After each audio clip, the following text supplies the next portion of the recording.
Hey, hope you're doing good. Today we're here with Chris from the YouTube channel Beauty and the East, and we're going to talk about a little bit about vlogging in Thailand, why we decided to do this. We're also going to share some of our equipment and also want to see kind of where our channel's going to be in 6 months to a year. So Chris, thank you so much for coming out. Me again. Yeah, I always appreciate whenever we do our videos together. So why did you want to start vlogging? The vlogging thing came out of a whole different thing, and that's wanting to travel. About 4 years ago, maybe 4.5 years ago, I fell at work and I broke my back and my hip, which put me down. The hip healed in about 2 months, to be honest with you. The back took me about 8 months to get back to fully walking. I went from a wheelchair to a walker to crutches, back to walking through rehabilitation. And during that time, I started a Twitch channel because I was sitting at the house bored. I bought a PlayStation 4. While playing this PlayStation 4, I found that it had Twitch functionality. So I started doing Twitch streams.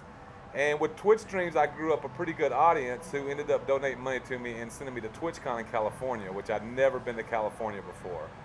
And while I was out there, it kind of hit me and struck me not only how short and fragile life is, where I hurt myself, but how much of the world I hadn't seen. So when I got back, I ended up scheduling a trip to go to Louisiana for Mardi Gras, and I did that. And doing those 2 trips, I realized how expensive they were and seeing how cheap it was to actually travel to Asia. Mm-hmm. Like I could come to Asia. I went to California for a week and a half, and I came to Asia for a month for less than I went to California for a week and a half. Wow. So at that point, I was just like, okay, I'm going to travel as much as I can from this point on. And I met Ploy, and she expressed interest in doing YouTube travel channel videos too. And we were together, and I was like, hey, let's do this. I've got some of the equipment already. I bought a little bit more stuff, and we started making videos. Wow. Yeah, that's interesting. And when I just found this out about you, I didn't know that you had that injury. Yeah. How old were you when that happened? Probably 35. Okay, so it wasn't that long ago. Yeah, it's been about 4 years. As you can tell, my neck's still stiff from it. Like I still have some issues. It was a bad injury then. Oh yeah, it's broke my T5 and T6 in my upper back, and they had to put like a piece of steel in about this big that keeps my back like straight there, and that causes some non-movement pain. Oh wow! So from that. Yeah, well that's interesting. And when you had that injury, was there a possibility that you would never be able to walk? I mean, the doctors never came out and said that, but they did come out and say that they didn't know where my 100% was going to be. So I think there was a fear that I could be a whole lot more limited than what I am. Oh, maybe in like a wheelchair or something? I really struggled through it though. Like I had it in my mindset that everything the doctor told me that I couldn't do from that point on, that I was going to do. They told me I'd never run again. I've ran. They told me I'd never lift over 5 pounds again. On the weights right now, I can lift like 50, 60, 70 on machines. So like I've always tried to go above what they said I could do. I feel like that's important if you hurt yourself, is to try to do more than, don't hurt yourself, of course, but try to build up and be better than what the doctors say you can be. Right. Yeah, that's good to keep in mind. And so you have, in Southeast Asia, you have traveled a lot in Thailand. I've traveled a lot in Thailand. But you haven't gone to the Philippines or any of the other countries yet? No, I've not. I've been to Laos. Okay. But I wanted to go to Vietnam. That was part of this trip. When I first came over here in March, my whole plan was to land in Thailand and take off to outside countries. Oh. But it got locked down like a week after I was here. So I said, well, I haven't explored Thailand. So I just started traveling inside Thailand. And I mean, I think it's been a good decision because there's so much to see in Thailand. And I've been a lot of places here and I still haven't seen everything it has to offer, so it's a lot. Yeah, and Thailand's so huge that you could basically travel to the same place 5 times and you still won't see everything. Yeah. Like I keep going to Hua Hin quite often, and every time I go to Hua Hin, I feel like, wow, I've traveled so much and there's still so many more things to do. That's the way I feel about when I went to Tak. We went to a dam and an island while we was there, and we was trying to do one province every day. And there was so much more to offer. That's the best province I've been to as far as like how many destinations they had there. Like they had 3 waterfalls, a big national park, a cave system, mountain ranges. Like Tok had so much in it that we probably could have spent 2 weeks just in Tok. Oh, wow. To seen it all. So that's one place I want to go back to. I've never even gone there yet, so I think it's beautiful. It's as far west as you can go in Thailand. Oh. Is the province of Tok. Yeah, so make sure if you're the first time seeing Chris, make sure to check out his channel too, because he has a lot of videos that I don't have. Right. So a lot of his videos is a lot of going into kind of more of the country and stuff like that. And you also have a really cool video that I think I might have to clone. Yeah, you should. You should go there. Is going to the highest point in Bangkok. You should go there. That was pretty cool. King Power is amazing. And how much is it right now? There's a promotion, right? I think the promotion's over. The promotion only ran for about a week. And it was, and they might have a new promotion, I don't know, but it was, for me employee, it was $800 for 2 of us. I think is what we paid. Normally it's $850 for 1 person bought. Oh, okay. So it's about $22. Oh, it was a buy one get one free deal. deal. Buy one get one free. Everything there was buy one get one free. We did the VR rides at the end. They were buy one get one free. Everything. The pictures were cheaper.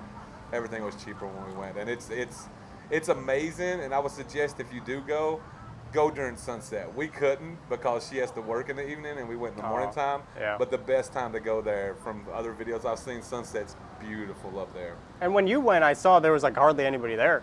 Yeah, it was. That was awesome. And it wasn't a lot of people. Yeah. But that could be a good idea to go when there's not that many people there, though. To have less of a crowd, because everything I've seen that's been in the evening during sunset, it's crowded. Yeah.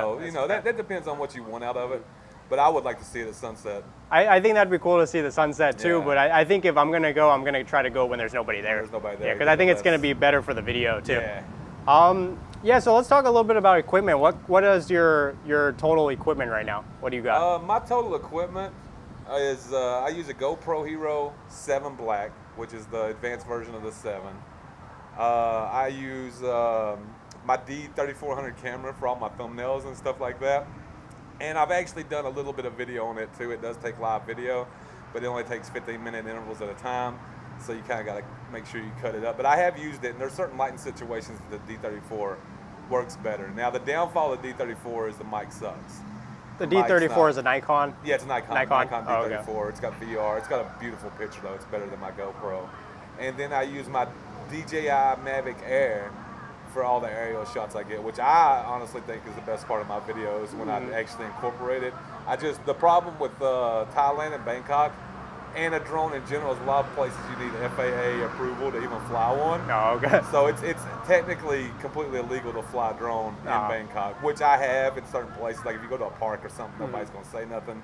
But if you're flying them off the top of your condo, you actually might have law enforcement. You might have problems. I've seen it happen to other YouTubers where like they were flying a drone off their building and the police shows up. Yeah, so you can't have a big problem. I think it's like a 5,000 baht fine. You can do a little jail time for it too. So, oh wow. Yeah. Yeah. So be careful if you're deciding to fly a drone out here, because you might get in trouble. In the country, probably not a big deal, but in the city, I can understand. They're just worried that maybe the drone crashes into a car and someone dies or something like that. Yeah, out in the provinces, I never had anybody say anything about the drone outside of temples. There was temples that said no drone. That's and true. There's other temples that said it's fine, fly it. So it's always important to ask at temples because they're religious places.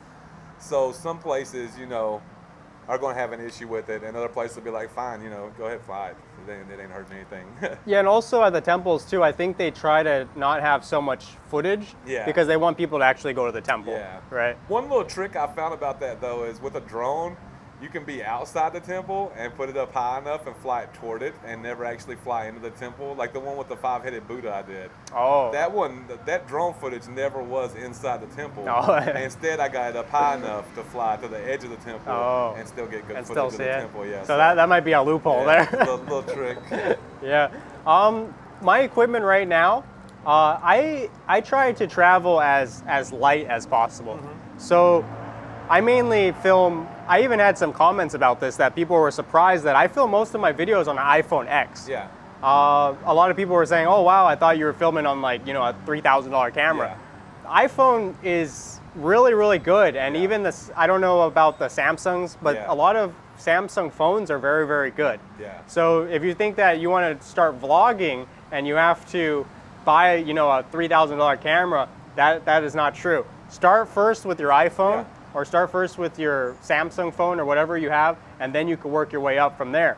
When it comes to audio, I have a couple things. I have some things that are a little more expensive. Right. I have a Rode microphone that you're listening to right here. It's a plug-in shotgun mic, Yeah. and it does have a little wind protector. I don't know if it's gonna sound like there's a lot of wind or not. I'm hoping that it doesn't. There's a lot of wind today. There is a lot of wind right now, so I'm hoping that the audio is coming in clear. Hopefully it comes in okay, but also the second thing I got is this Sennheiser microphone. Right. And this is a lavalier microphone. And this is a little more expensive, but this is pretty much high end. Right. And this microphone right here, if it's a good setting, not so much wind and stuff like that, pretty much can compete with a lot of the big studios in Thailand. Right. I mean, this microphone right here is better than some of the studios in Thailand. Yeah, so I tried my best. Maybe the video might not be the best, Right. but I try my best to at least make the audio good. Yeah. I try that. And hopefully you see that yourself. And I did just buy a DJI Osmo Pocket. So you have the DJI Maverick, which is the drone, and I do have a DJI Osmo Pocket, which I just bought recently. So hopefully you notice in my more recent videos, it looks a little smoother. Right. And that's because I now have a DJI Osmo Pocket, which is a very, very small, small camera. I mean, the entire thing is like this big. And the crazy thing about the DJI Osmo Pocket is it's just amazing how far technology has come. It really is. Because that little DJI Osmo Pocket that's like this big, 20 years ago, if you wanted to get that kind of footage, you would have to have like a mount. Huge thing, yeah. A mount like this big, and you would have to have someone who's about able to lift 150 pounds to be able to hold this giant mount. Yeah, And, I feel the same way with the GoPro. I mean, it's like that big.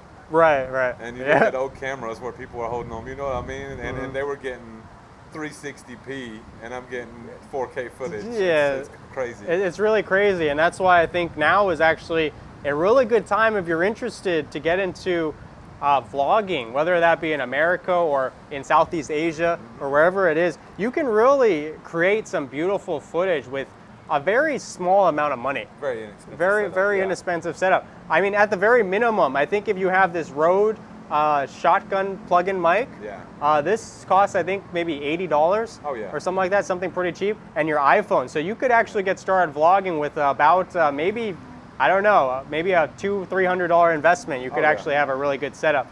And in the beginning, you could actually just use your iPhone and headphones. Yeah, without even having a mic. Without even anything. You might have not even noticed, but I've done some videos just with my phone and my headphones. Yeah. And I've gotten 500 views on that video with literally nothing at all. So where do you see your channel in about 6 months, 1 year, and 5 years? See, now, I've been growing quicker and quicker the longer we go. I'm just at, I think almost 150 subscribers right now, but it took me almost 4 months to get 100 subscribers, and I've got another 50 in 2 months. I think this growth's going to be exponential on that. I think if I made more videos, I only put out a video every 4 or 5 days right now. Like one a week? Yeah, I think I could grow even faster, but the way I'm doing my videos, and I'm actually working on some more YouTube channel startups right now, I just can't get that amount of work out there, especially the way I cut and edit my videos. I sit and watch hours of footage to make a 12-minute video. Yeah, I'll have all day. I'll go out and do something all day pretty much, or half the day, and I record everything, and then I make a 12-minute video of that. So sometimes we're looking at 4, 5, 6 hours of footage. And I kind of know where my footage is in there, so I'm not watching every second of it, but it's still like proofreading a book, you know what I mean? It takes a while just to get the edits out that I want and then edit them together. And sometimes I play with, I was moving the camera this way and I want to keep the camera going that way in another scene that I transition in and stuff like that. So it takes me a little while to edit the way I do.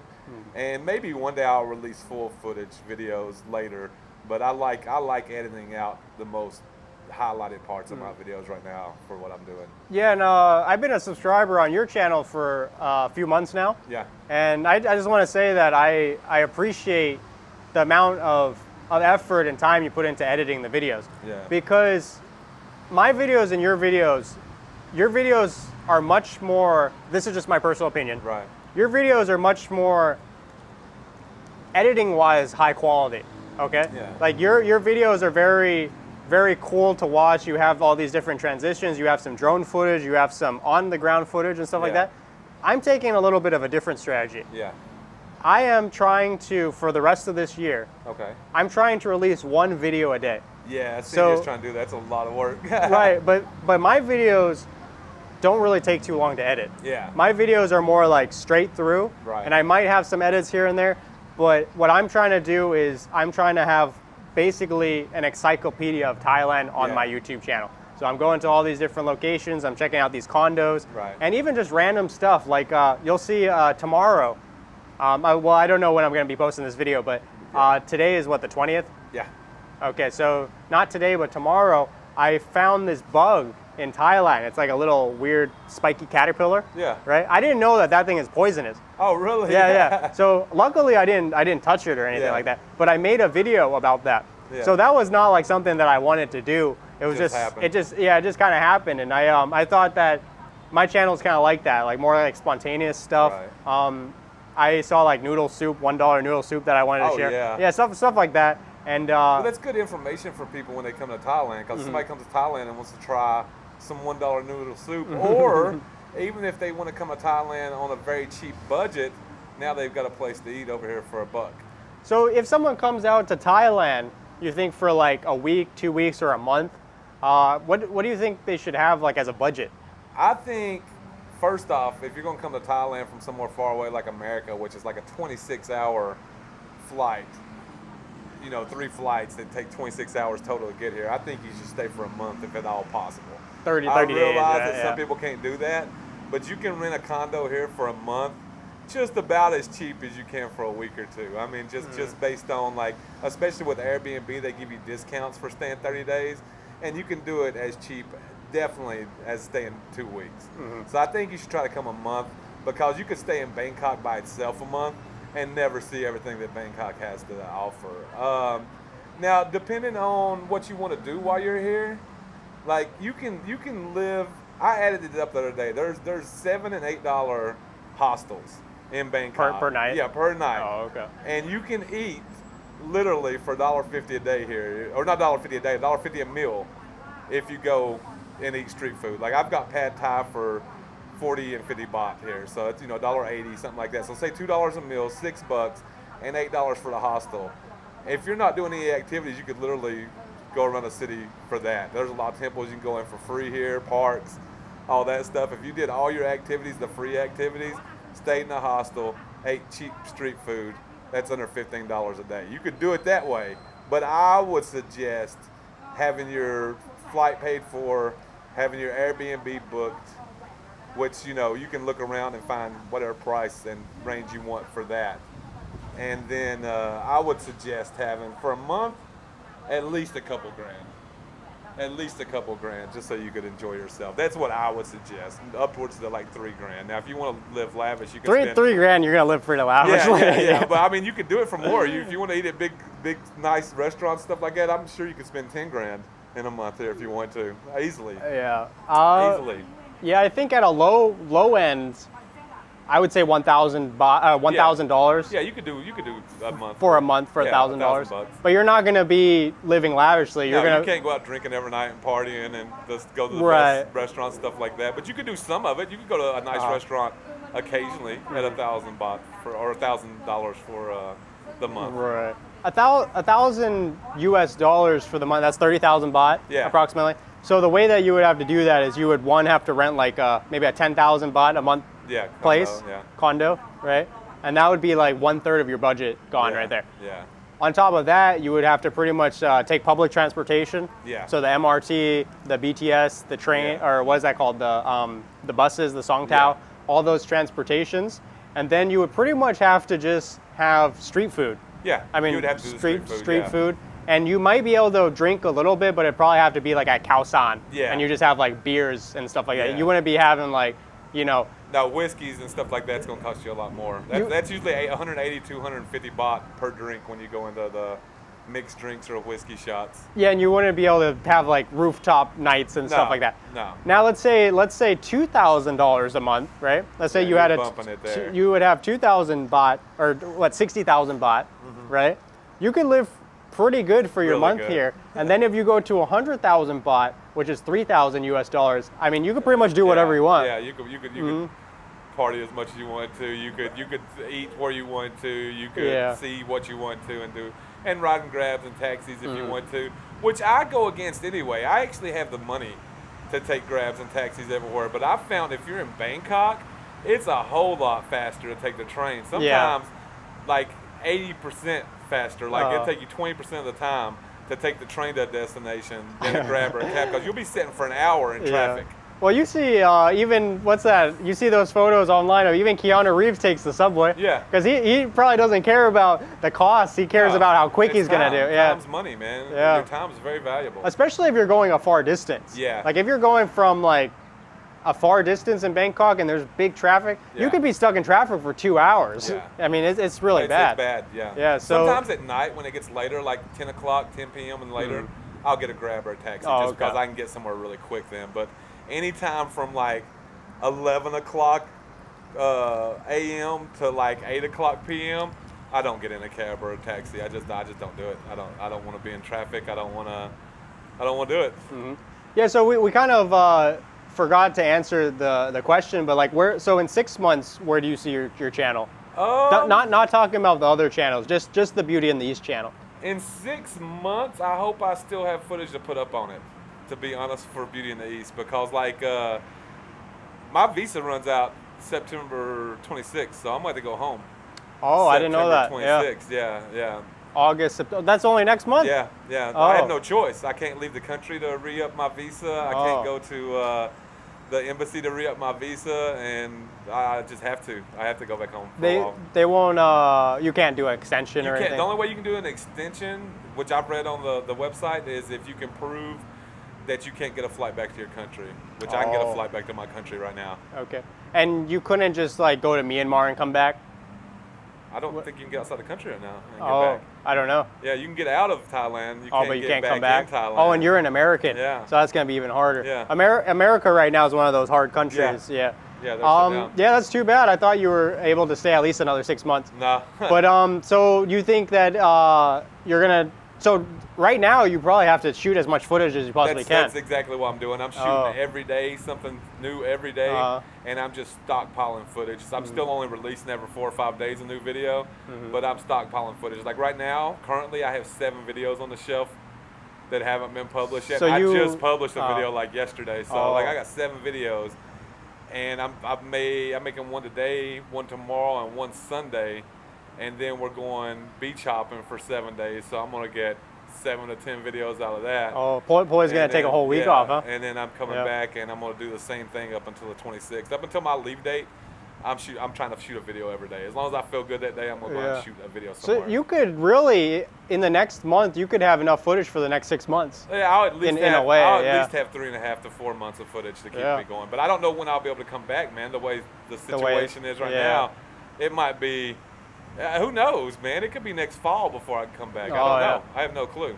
Yeah, that's interesting, and that's new information for me too. I didn't really know that. But what's kind of like your goal for the Beauty in the East? Are you trying to like eventually just get the channel monetized, or like what are you trying to do with the channel? You know, to be honest with you, being monetized and getting there and making money off Beauty in the East would be amazing, but my main goal of it is that I want to travel anyway. I want to travel the rest of my life, and I just want it to be there because I'm doing it anyway. You know what I mean? So I'm making the video anyway, and I just want to share experiences with people and show people beautiful places. I mean, that's really the main point of it. Like if it never makes a dime, at least I'm showing some people beautiful places. That's all it is, man. I'm trying to get my point of view of those places and show other people what I see as close as possible to the experience.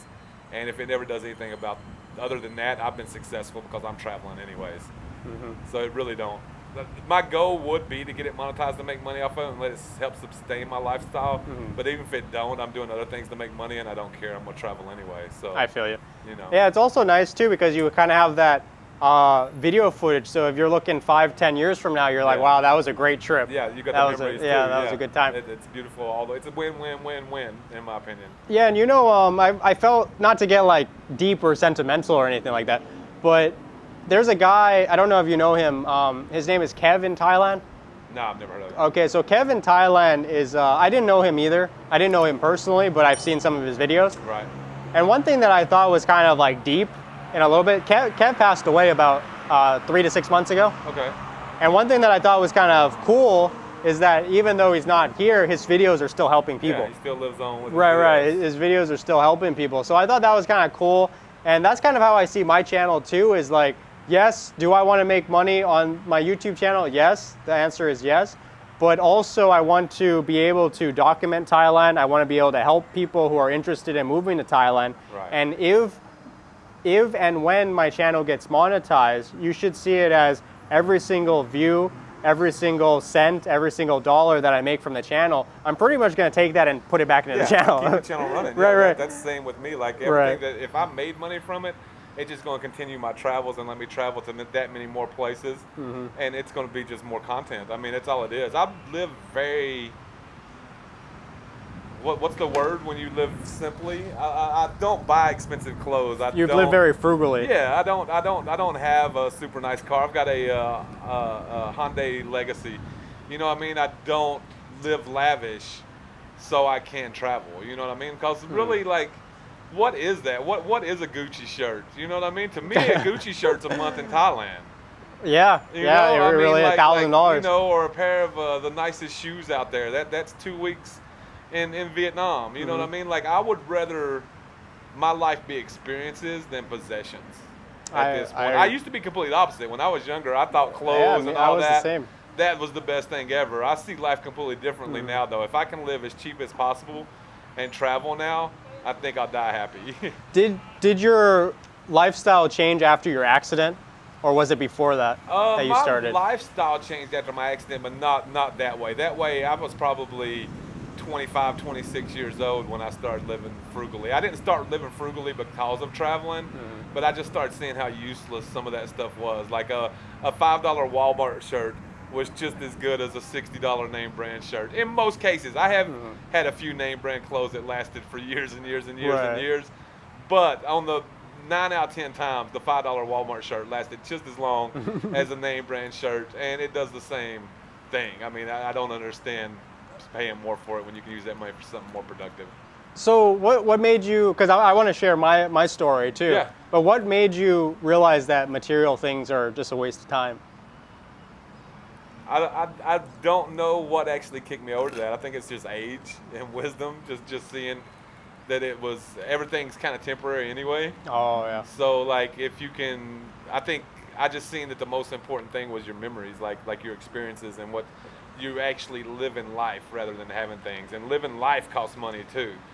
So I think I just saw that it was more important to put my money toward making sure that I was doing stuff that made me feel fulfilled, rather than putting money towards stuff that just made somebody else go, oh, you got some nice shoes, man, and you get that 5 times a day. That really doesn't do anything for you. Yeah, it does probably something for your confidence and all that, but in reality, it really doesn't do anything for your life, you know.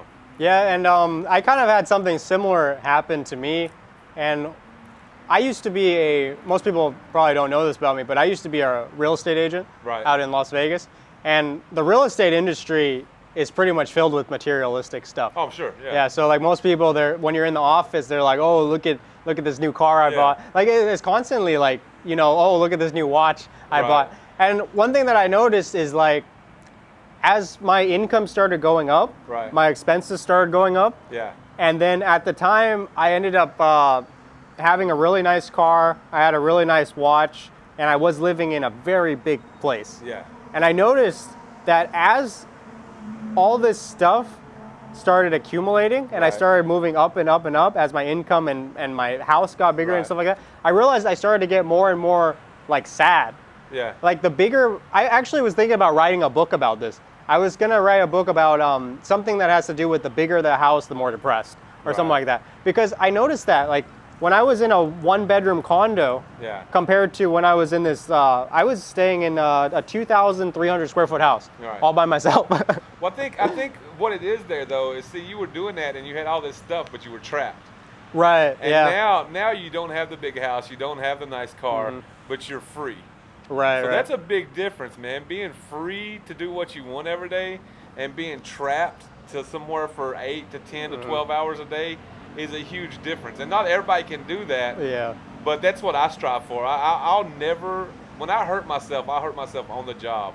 And when I was getting better, I made a promise to myself that I would never work for somebody else again.